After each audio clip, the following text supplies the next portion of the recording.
Georgia Southern students, it's that time of year again. I'm Channel 99 correspondent MJ Rooker, and we're here at Sweetheart Circle for the holiday lighting. Let's check it out.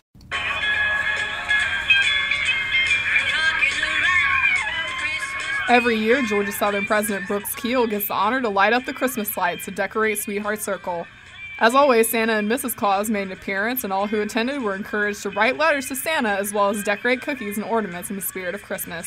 Many children, and even adults, participated in snowball fights as soon as the snow machine started up. This event kicks off another year of holiday traditions as students finish up the semester. This is MJ Rooker reporting for GSN Channel 99 News.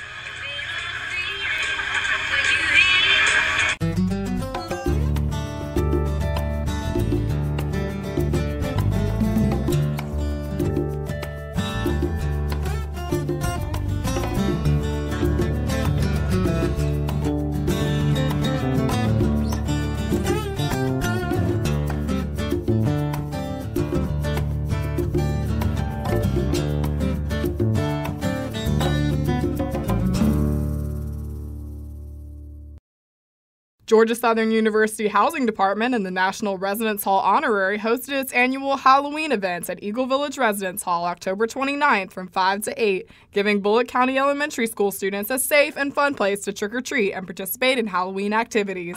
I'm a pirate and I'm a ninja. Concessions were provided and the children were allowed to decorate Halloween cookies as well as go through a spooky haunted house. Some children took to the mummy races, while others attended the Pretty Ghoul Salon on Eagle Village lawn. It's not even Halloween just yet, and the kids of Statesboro have filled up their Halloween buckets in a safe environment provided by Georgia Southern. Hi everybody, I'm Rashad. I am a studio art major senior from Statesboro. This event here is called Halloween, and every year the GSU's Housing Department and NRHH, the National Residence Hall Honorary, host it. It's a safe place for kids to come out and trick-or-treat and have fun. It's hosted usually every year from 5 to 8. Pretty fun. You should come out next year. The Southern Ambassador Program at Georgia Southern University is a tour guide program for prospective students and their families. Southern Ambassadors are basically our student recruiters. We choose about 60 of them a year, and they give tours to prospective students and families.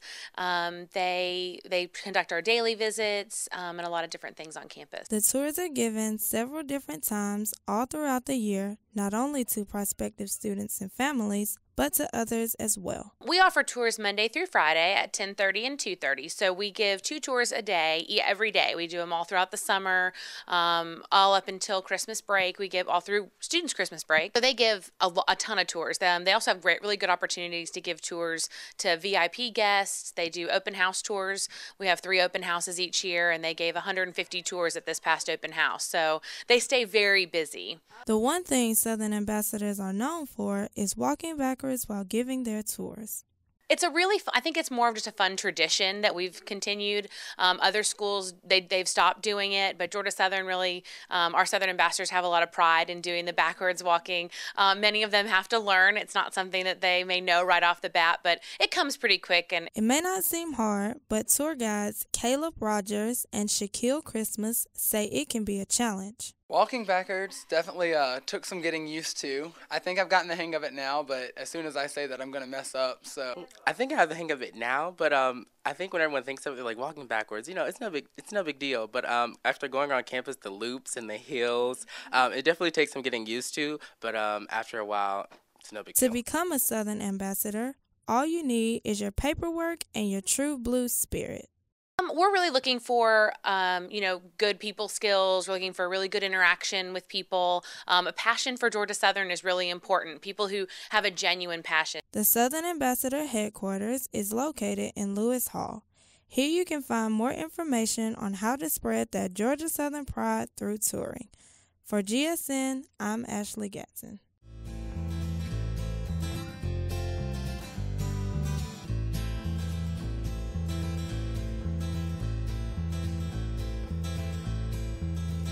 I like the fact that it really embodies Eric Russell.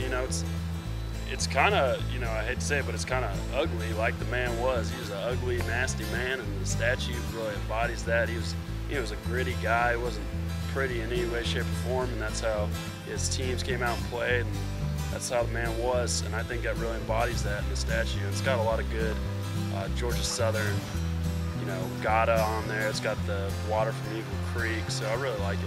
Big fan.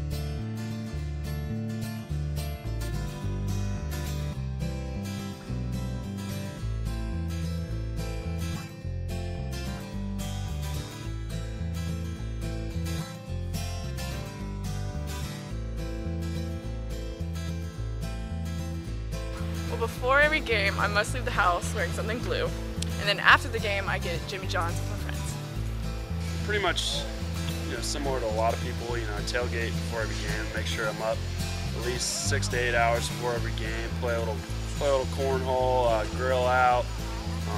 For any traditions, I don't know, I always make sure I wear my Georgia Southern visor, but that'd really be the only superstition or tradition I'd have.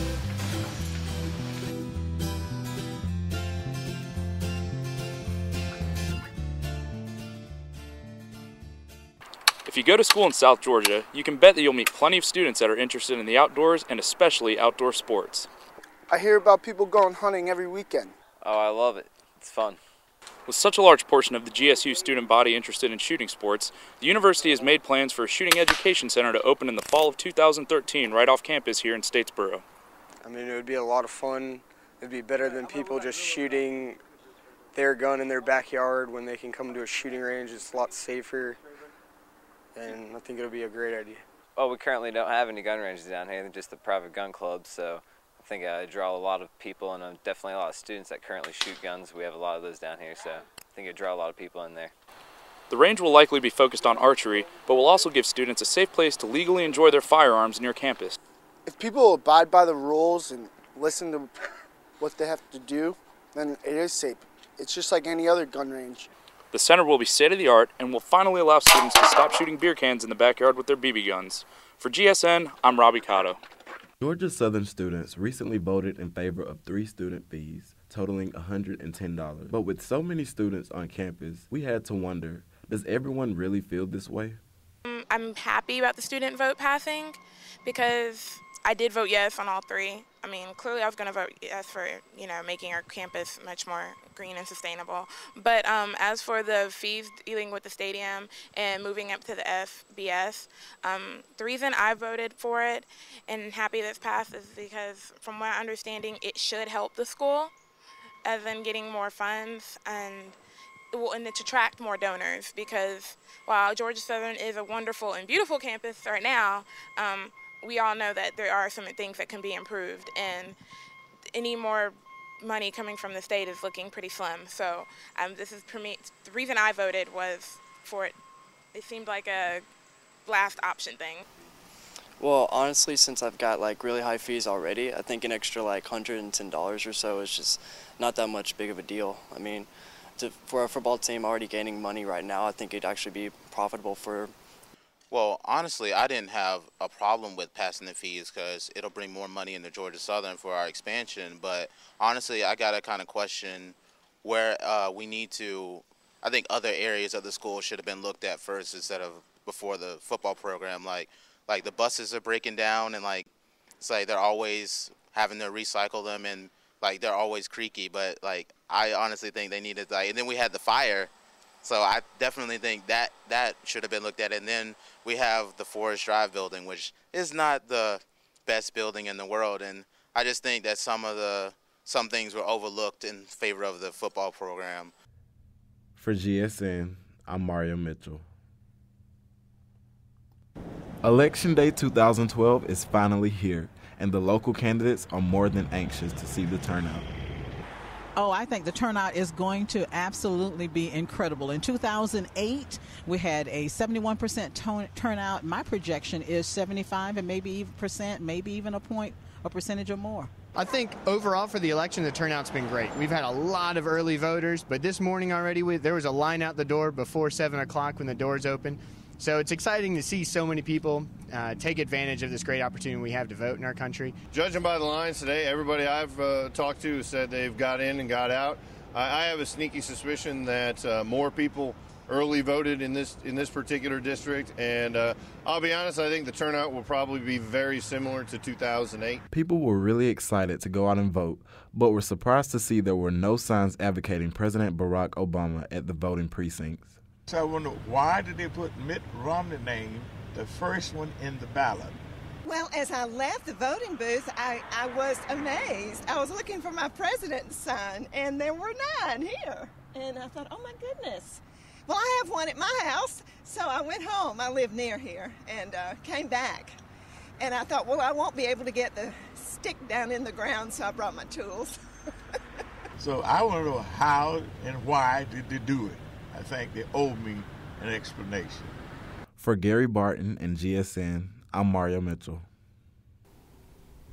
As the 2012 presidential election enters into its final stages, both candidates have put their campaigns in high gear. The lines are being drawn, and Americans everywhere are beginning to take sides and endorse their candidate. But how do Georgia Southern students feel about all the fanfare associated with an election? We have two candidates who both, I feel like, probably aren't the best candidates for the job. I think this election has been really a big mudslinging race. Voting, I know it's what I'm supposed to be doing, but I'm kind of over it. The economy is the #1 issue, at least for me. I think this is probably the toughest choice America's made in a while. It's going to be a lose-lose situation almost. In 2008, 18% of people between 18 and 29 went to the polls to cast their ballot. This was the second largest voting turnout for that age group in American history, and President Obama was able to secure 66% of that vote. In fact, this demographic was Obama's largest margin of victory and played a large role in his eventual inauguration. The question now becomes, are America's college students going to vote this time around, and who will they vote for? This election I'll be voting for President Barack Obama. I'm going to be voting for Romney. For Barack Obama? We cast for Mitt Romney. I think I'm actually going to go with Gary Johnson on this one. Gary Johnson. It is clear that America's college students can play another major role in the 2012 election. If 2008 was any indication, who they side with will probably be sitting in office in January. For GSN, this is Reed Kraft.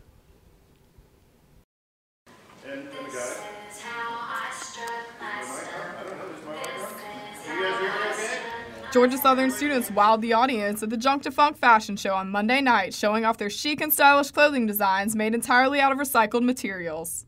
The event is hosted annually by Keep Bullock Beautiful. This year, Georgia Southern's environment-friendly organization, SAGE, encouraged students to sign a pledge to recycle one material more often and provided students with information about how they can achieve their recycling goals in Statesboro. Junk to Funk showcased the work of 13 students, most of them fashion design majors, putting their creativity to the test. First place was awarded to Andy Morales for his dress designed using only recycled Marlboro cigarette packs. The construction of the dress required 112 packs, which were smoked over the course of the past year while taking a garment design class. Congratulations to Andy and all the students who helped us think green while still being fashionable.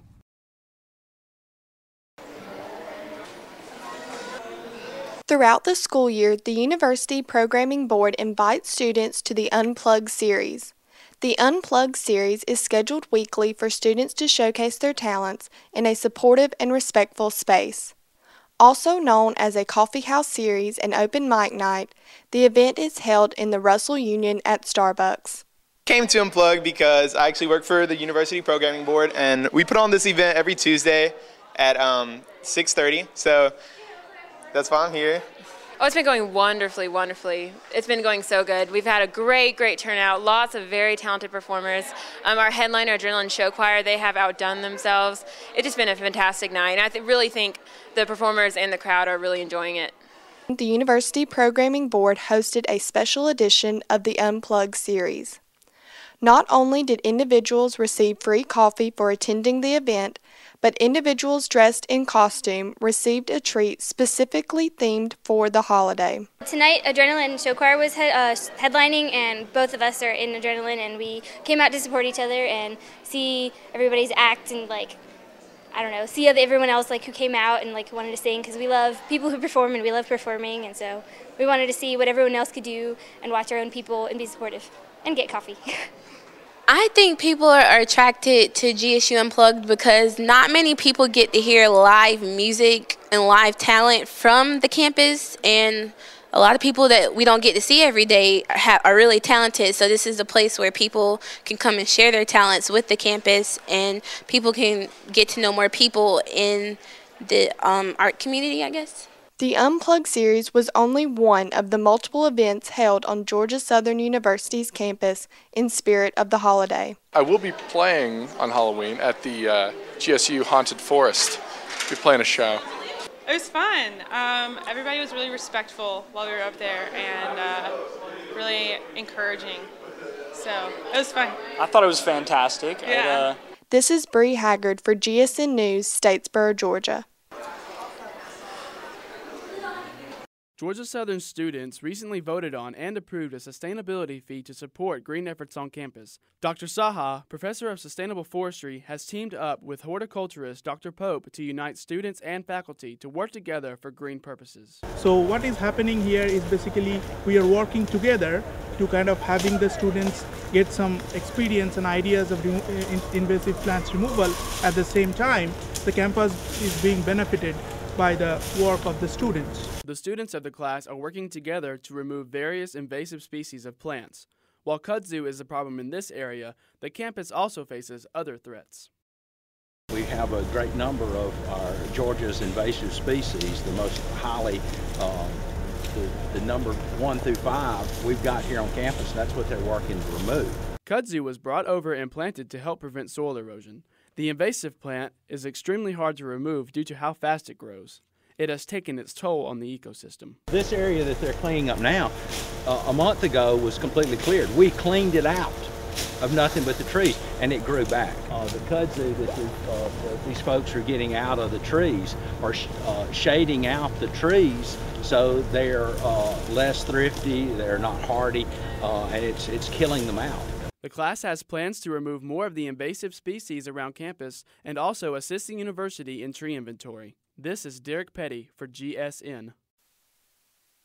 Georgia Southern recently held a program in the Williams Center to raise awareness for World AIDS Day and provided free HIV testing to anyone who came out. This program is primarily geared toward raising awareness, making sure that students on campus know their HIV AIDS status, as well as providing preventative measures and debunking a lot of the myths that surround HIV and AIDS, whether it be how you contract it, how you transmit it, the types of people that have it, so on and so forth. And so we want to, the theme for the National AIDS Day program is getting to zero, and so we want to make that true here at Georgia Southern as well. Volunteers weighed in on why they feel that programs like this are important. We really, the main goal is not to stop until it's zero causes, zero effects, zero everything. So that's just the main thing we're trying to embody in everybody that comes to this event. And I feel like it's very important for me as well as my peers, as well as people that don't even go to school to get tested, because it's rapidly spreading, not even amongst homosexuals, but amongst African Americans, Caucasians, everybody. It's definitely important. HIV and AIDS they're making a comeback in college towns and communities. It's not as prevalent as it once was, but it is making a high decline, especially in college towns. So it's important for you to know your status so that you're not spreading something around. I think it's very important because today and age, AIDS and HIV is something that a lot of young people are essentially a bliss to, because we do have the idea that it can't happen to me, or it can't happen to us. And the only way it can happen is if you have sex with a homosexual or if you do drugs. We have a play, we have creative insights. They're actually showing different ways that it can be transmitted through individuals and not just by having sex. Now that we know the importance of getting tested, let's talk about how the process works. It's a really simple and quick and easy process. I'm standing out here and I'm giving out the 3 pages of information that you're going to fill out. One is an informed consent form and the other are just questionnaires and pre-test information. Once you're done, you'll go to another worker that works in health services and she'll direct you to one of the 4 testing stations. Once you get tested, you'll do the test yourself. It's a quick 2-second swipe around your mouth. Then you'll throw it away and 20 minutes later, you'll get your results. Make sure you haven't eaten 15 minutes before, and it's a simple process. Any student can make an appointment to come in and get tested. It's free for them. It takes about 20 minutes, so it's very convenient. It's right located in health services. So you should get tested every 3 to 6 months per se if you're sexually active, because the test, if you get tested now, you're negative, but 3 months later you could be positive. So give or take 3 to 6 months. This is Mario Mitchell and Jatia Owens reporting for GSN. Southbridge Community Church is a newcomer to the Statesboro area, but that has not stopped the young church from taking big steps toward giving back to our world. This week, I sat down with Stuart Moody, the pastor of Southbridge, who is taking a group of college students and adults to Jinja, Uganda over the Christmas holidays. This is what he had to say. Hey, I'm Stuart Moody. I am the pastor at Southbridge Community Church, and I am so grateful to be a part of the ministry that we're able to do here at Statesboro. As we are taking a team of 20 of us, we're going to go over to Jinja, Uganda, and we're going to work with our home orphanage. We're going to work with kids there that have AIDS. They've been abandoned by their families, and this ministry is working with them and helping them. They teach them, that they help them go to school. They give them some sense of normalcy, so we're excited to be a part of that. While most people spend the holiday season at home with their families, this group has chosen to travel across the world to serve others. So how did a church from Statesboro, Georgia, get connected with an orphanage in Jinja, Uganda? The cool thing is we got one of our members that have been over there. His name is Caleb Foxworth. He's been there for nearly 6 months, and we'll be working with him, and he'll be assisting us and helping us facilitate ministry there at the orphanage. I'm excited because when we go overseas and you take a team like this, it really opens our eyes to what's going on around the world and what God's doing to minister through people and through ministries to the people that really need to feel His love and to feel His presence and His provision. So again, thank you for the opportunity to kind of share with you, son, and we look forward to a great time.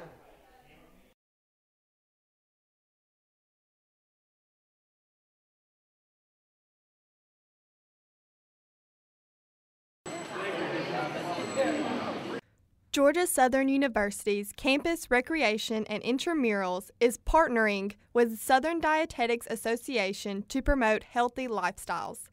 Both organizations are sponsoring healthy cooking demonstration series throughout the fall semester. The cooking demonstrations are actually a part of CRI's nutrition services. So as a part of my role as program assistant here, we're doing monthly cooking demos to offer new choices for college students that will provide cheap and convenient things that are also healthy choices.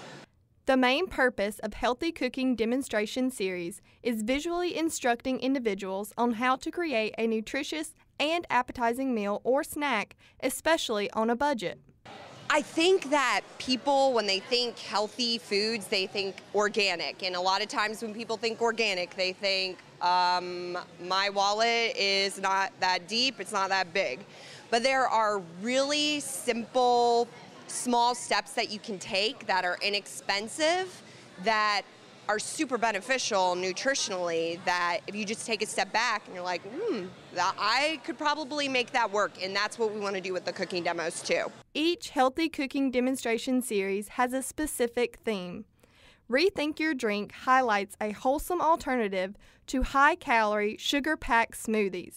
Tasted like a coffee cream. It was very delicious. It really caught my eye. I thought there was a lot of people around it, so I think I should check it out. And it turns out I really like what they're doing. I think it's a smart thing to do. I think it's important for students to be exposed to healthier ways and healthier choices to eat on campus and different things that they can do that's really actually not very hard. This is Hannah Haggard for GSN News, Statesboro, Georgia. It is the Friday after Thanksgiving, and all of our family members have gone home. That means it is time to prepare my favorite dessert. Okay, the first thing I do to do the magic cookie bars is set the oven to preheat at 325. My mom, Ozella Bailey, will be preparing 3 pans of the delicious magic cookie bars. We'll be preparing a family-sized pan. The other 2 will be personal pans, one for yours truly and the other for my niece. The recipe will consist of approximately 1 cup of pecans, 4 cans of condensed milk. My mom tackles the task of opening the cans of condensed milk. Get the worst part out of the way first. So let's get all of the cans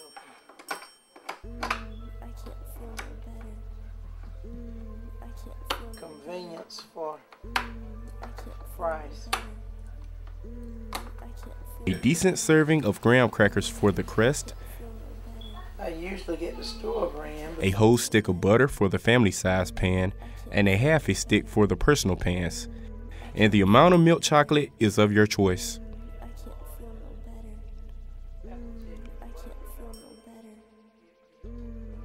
There's a little portion that's in the pecan that's in between them, and it's bitter.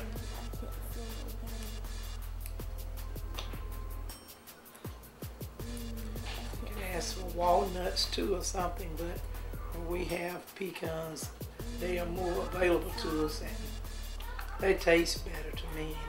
Especially in Southwest Georgia. Yes, of course. The cup of pecans must be broken down, not too fine, but into smaller pieces. The graham crackers must be ground up finely with my mom's 27-year-old Oscar.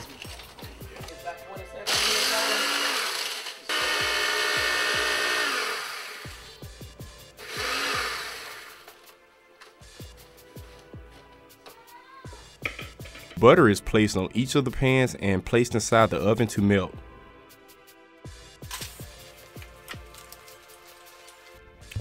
The broken down pecans are placed in the oven as well to be roasted. Let's put them in the oven for about 7 minutes or so. Get them. Now look at them then. Roast it considerably. Once the pecans have been roasted and the butter melted, the ingredients are ready to be assembled inside of the pans.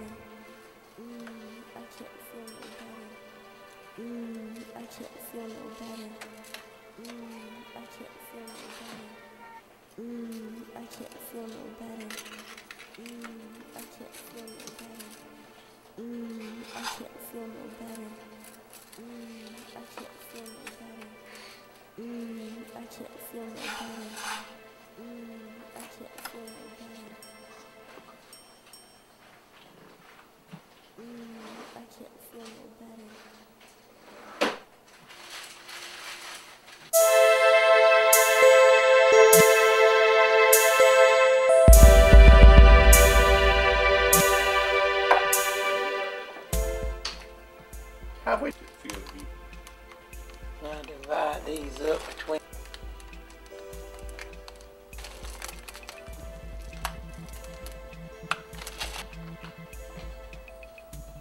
Roll it.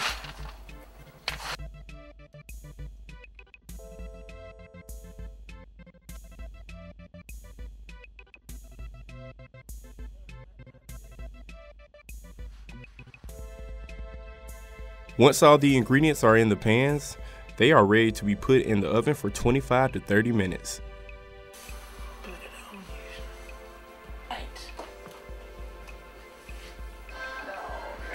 25 minutes are up. Let's check to see if it's ready.